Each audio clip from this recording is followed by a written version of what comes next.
ఇది కేవలం సమాచారంగా మాత్రమే భావించండి. వైద్య నిపుణులను సంప్రదించండి. వాస్కులర్ సర్జరీకి సంబంధించి మీరు వాస్కులర్ సర్జన్గా ఎక్కువగా ఎన్కౌంటర్ చేసే సర్జరీస్ ఏంటి? వాటిలో ఏఐ ఎలా ఇంటిగ్రేట్ అవుతుంది రాబోయే రోజుల్లో? సో వారికోస్ వెయిన్స్లో చేంజెస్ ఎక్కడ వస్తాయి, ఎందుకు వస్తాయి? అసలు నరాలు కనిపిస్తాయి, అంత పల్చటి చర్మం అని మనం పెద్ద కాంప్లిమెంట్గా చెప్తాం. నరాలు కనిపించాలా కనిపించకూడదా? నరాలు కనిపించడం కనిపించకపోవడం అనేది ఇప్పుడు వారికోస్ వెయిన్స్ అసలు దాని మూల పాథాలజీ అసలు ఏం జరుగుతుంది? వారికోస్ వెయిన్ వచ్చింది ఎవరికైనా అంటే ఏ కండిషన్ వల్ల అయినా సరే ఈ వాల్వ్ అనేది డ్యామేజ్ అయినా ఈ వారికోస్ వెయిన్స్ తీవ్ర రూపం దాలిస్తే ఏం జరుగుతుంది? తీవ్ర రూపం దాలిస్తే ఏమవుతుందంటే కాళ్ళు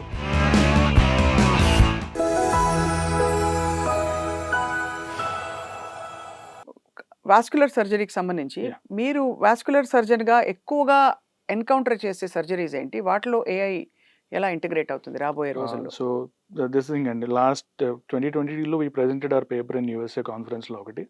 మనం ఏం చేసామంటే ఇప్పటిదాకా వారికోస్ వెయిన్స్ అంటాం. సో వారికోస్ వెయిన్స్లో చేంజెస్ ఎక్కడ వస్తాయి, ఎందుకు వస్తాయి, మనం దాన్ని ముందే ఐడెంటిఫై చేయగలుగుతామా, ఇలాంటి కొన్ని క్వశ్చన్స్ ఉంటాయి. ఇప్పుడు కొంతమంది ఏమవుతుందంటే వారికోస్ వెయిన్స్ 20 సంవత్సరాలు ఉంటాయి, వాళ్ళకి ఎలాంటి కాంప్లికేషన్స్ రావు, కొన్ని నరాలు కనబడతాయి అంతే.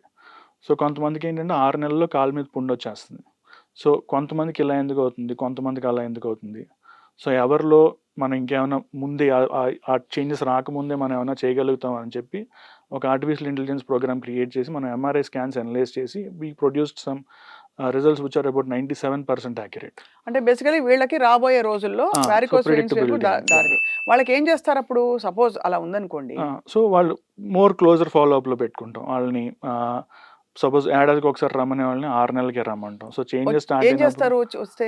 స్కాన్ చేస్తాం. స్కాన్ చేసి ప్రాబ్లం స్టార్ట్ అయిందో లేదో చూసుకుని సో ట్రీట్మెంట్ ఏమైనా మనం ముందే ఇవ్వగలిగితే ఏం ట్రీట్మెంట్స్ ఇస్తారండి వారికోస్ వెయిన్స్? వారికోస్ వెయిన్స్ రకరకాల ట్రీట్మెంట్స్ ఉన్నాయి. సో ఫస్ట్ థింగ్ ఏంటంటే రిస్క్ ఫ్యాక్టర్, ఎనీ డిసీజ్కి మనం risk factor elimination is the key factor. So risk factors ఏవైతే ఉన్నాయో దాన్ని మాడిఫై చేసుకోగలిగితే ట్రీట్మెంట్ సర్జరీ వరకు మనం వెళ్ళకుండా మనం చూసుకోగలుగుతాం. So varicose veins risk factors ఏంటంటే ఎక్కువసేపు నిలబడి ఉండడం, ఎక్కువసేపు కూర్చుని ఉండడం. ఇప్పుడు sitting is the new smoking అనమాట. సో అలా స్టాటిక్ పొజిషన్లో ఉండకుండా దీని ఇంటి బి మోర్ డైనమిక్. ఒక హాఫ్ అన్ అవర్ కూర్చుంటే ఒక 5-10 మినిట్స్ లేచి నడిచి రావాలి. Weight control plays a huge role. So obesity is one of the very leading causes of varicose veins. ఇప్పుడు బై డిఫాల్ట్ ఐ థింక్ ఎక్కువ మంది ఒబేస్ గా ఉన్నారు. చాలా obese at least over weight. So ఇప్పుడు మనం స్టాటిస్టిక్స్ తీసుకుంటే probably 30-40% of adults are over weight at least in urban population. So అదొక రిస్క్ ఫ్యాక్టర్. సెకండ్ థింగ్, కొంతమంది ఫెమిలియల్గా జెనెటిక్గా దే ఆర్ ప్రెడిస్పోజ్డ్. సో ఫ్యామిలీలో ఉంది మాకు కూడా వస్తుందా, ఫ్యామిలీలో మాకు కూడా వస్తుందా అంటే నిజంగా ఈరోజు మనకు చెప్పడానికి ఆన్సర్ టూల్స్ లేవు. So in future we'll have those tools right to predict varicose veins. ఇప్పుడు వారికోస్ వెయిన్స్ అసలు దాని మూల పాథాలజీ అసలు ఏం జరుగుతుంది? వారికోస్ వెయిన్ వచ్చింది ఎవరికైనా అంటే సో వారికోస్ వెయిన్స్ అంటే ఏంటంటే అండి, మనకు హార్ట్ దగ్గర నుంచి ప్రతి బాడీకి ఆర్గన్కి బ్లడ్ వెళ్తుంది. అవును, వెళ్ళింది మళ్ళీ వెనక్కి వచ్చేసి లంగ్స్లో ఆక్సిజన్ తీసుకుని మళ్ళీ హార్ట్ నుంచి మళ్ళీ వెళ్తుంది. సో వెనక్కి వచ్చేయడానికి అవసరమైన నరాలని మనం వెయిన్స్ అంటాం. సో ఆ వెయిన్స్లో ఏంటంటే పర్టికులర్లీ కాళ్ళలో మనం ఉంచున్నప్పుడు సో పైకి హార్ట్ వైపు కాళ్ళ దగ్గర నుంచి బ్లడ్ రావాలంటే it should go against the gravity. So ఆ గ్రావిటీకి అగెయిన్స్ట్కి వెళ్ళినప్పుడు ఆ బ్లడ్ కిందకు వచ్చేయకుండా పూల్ అయిపోకుండా వెయిన్స్లో వాల్వ్స్ ఉంటాయి.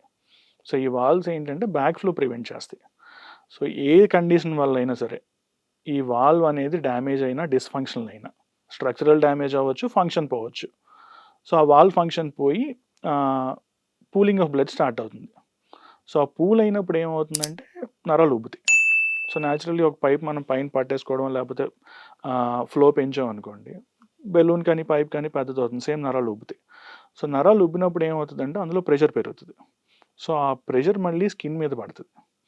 సో అక్కడి నుంచి స్కిన్ చేంజెస్ రావచ్చు. ఫస్ట్ కాళ్ళు నల్లబడతాయి, పిగ్మెంటేషన్ వస్తుంది, ఆ తర్వాత చర్మం గట్టిపడుతుంది, ఏదో ఒక రోజు ఒక చిన్న దెబ్బ గీరుకోవడం ఏదో జరుగుతుంది, అది పెద్ద పుండు అవుతుంది.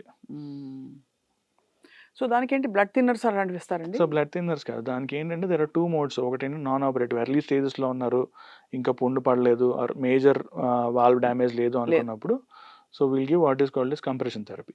సో కంప్రెషన్ థెరపీ ఏంటంటే స్టాకింగ్స్లో ఉంటాయి. సో అవి ఏంటంటే ఆ ప్రెషర్ ఆ సాక్స్ ఇచ్చే ప్రెషర్ వల్ల, ఈ పర్టికులర్ స్టాకింగ్స్ ఇచ్చే ప్రెషర్ వల్ల ఏదైతే నరం ఉబ్బిపోయిందో ఆ బయట నుంచి ప్రెషర్ వల్ల దగ్గరికి వస్తుంది. అది ఉబ్బిన నరానికి ఉబ్బకుండా చేయలేరా?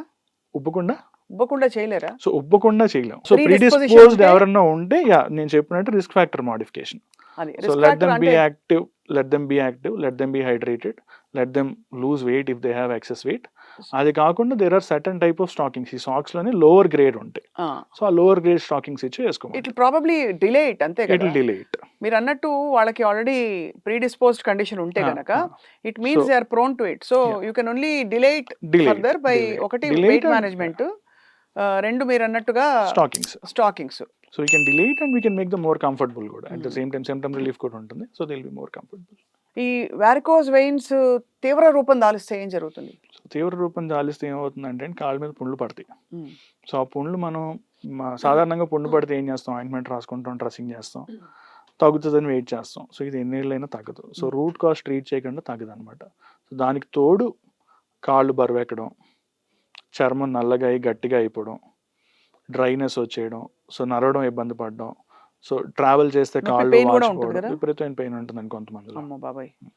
ఇప్పుడు ఇన్ జనరల్ అండి, అసలు నరాలు కనిపిస్తాయి అంత పల్చటి చర్మం అని మనం పెద్ద కాంప్లిమెంట్ గా చెప్తాం.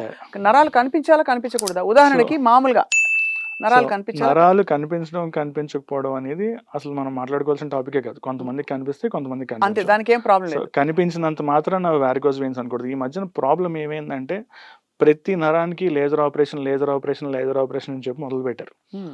Which is actually becoming a problem to us. ఎందుకంటే అన్నెసెసరీ ట్రీట్మెంట్స్, అన్నెసెసరీ లేజర్స్ చాలా చాలా ఎక్కువైపోయాయి. సో పేషెంట్స్ కూడా ఎలా ఉన్నారంటే సరే చిన్న సర్జరీ కదా చేయించేసుకుందాం, ప్లస్ హెల్త్ ఇన్సూరెన్స్లో కవర్ అయిపోతుంది కదా చేయించేసుకుందాం అనుకుంటున్నారు. మనం గుర్తుపెట్టుకోవాల్సింది ఏంటంటే సైడ్ ఎఫెక్ట్ లేకుండా ఏ సర్జరీ ఉండదు. ఓకే, అండ్ బాడీలో ప్రతి పార్ట్కి ఏదో ఒక ఫంక్షన్ ఉంటుంది. సో మనం ఏ నరాల్లో అయితే వారికోజ్ వెయిన్స్ వస్తాయో, హార్ట్ బైపాస్ ఫ్యూచర్లో పెద్దవాళ్ళు అయినప్పుడు బైపాస్ ఆపరేషన్ చేస్తారు కదా, హార్ట్లో బ్లాక్స్ ఉన్నప్పుడు ఇదే నరాన్ని తీసి అక్కడ వాడతారు. సేమ్ అదే హార్ట్లో బ్లాక్స్ వచ్చినట్టు కాళ్ళల్లో కూడా బ్లడ్ ఆర్టరీస్లో బ్లాక్స్ రావచ్చు. అప్పుడు బైపాస్ ఆపరేషన్ చేసినప్పుడు కూడా ఇదే నరాన్ని వాడతారు. సో నార్మల్గా హెల్దీగా ఉన్న నరాన్ని మనం బర్న్ చేసేస్తే, లేజర్తో ట్రీట్ చేసేస్తే, ఫ్యూచర్లో వాళ్ళకి నిజంగా బైపాస్ ఆపరేషన్ అవసరం వస్తే they will be short of veins. So ఇది not at all advisable. So laser is very good surgery if it is indicated. అంటే మనకు నిజంగా అవసరమైన రోజు it will provide wonderful results.